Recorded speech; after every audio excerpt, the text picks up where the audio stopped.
শুভ জন্মদিন আমার কলিজার টুকরা, আমার একমাত্র সন্তান।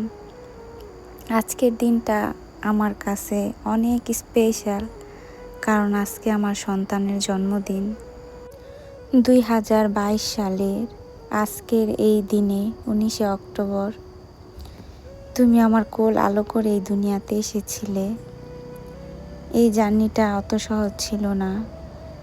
আমি 10 মাস অনেক কষ্টের পরে জাপানের মতো দেশে একা একা আমার পরিবার ছাড়া আমার একমাত্র সন্তান আমার মেয়েকে আমি জন্ম দিই।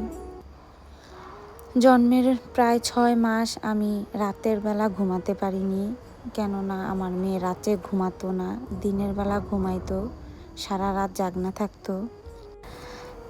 তার সাথে সাথে আমি ও তার বাবা দুইজনই জাগনা থাকতাম, রাত জেগে তার সাথে কথা বলতে হতো। মুনতাহার জন্ম হয় আকিতাতে। আকিতা অনেক শীত, ওইখানে বরফ পড়তো, আর ও শীতের সময় হয়েছে। তো সারা রাত্র আমরা এই শীতের মধ্যে জাগনা থাকতাম, ঘুমে ধরলেও ঘুমাতে পারতাম না। অনেক কষ্টের পরে মেয়ে এখন 3 বছর হয়েছে। 3 বছরে কতটুকু যত্ন করতে পেরেছি জানি না।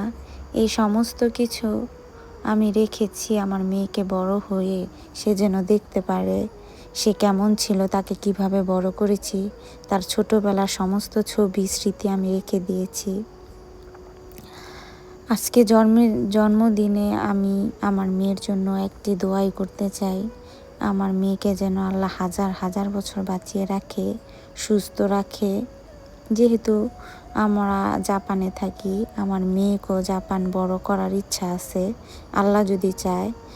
তো আল্লাহর কাছে একটাই চাওয়া, আমি যেন আমাদের দেশীয় কালচার, আমার ধর্ম ইসলামিক রীতিনীতি অনুযায়ী যেন আমার মেয়েকে আমি বড় করতে পারি। সবাই আমার জন্য দোয়া করবেন, আমার মেয়ের জন্য দোয়া করবেন।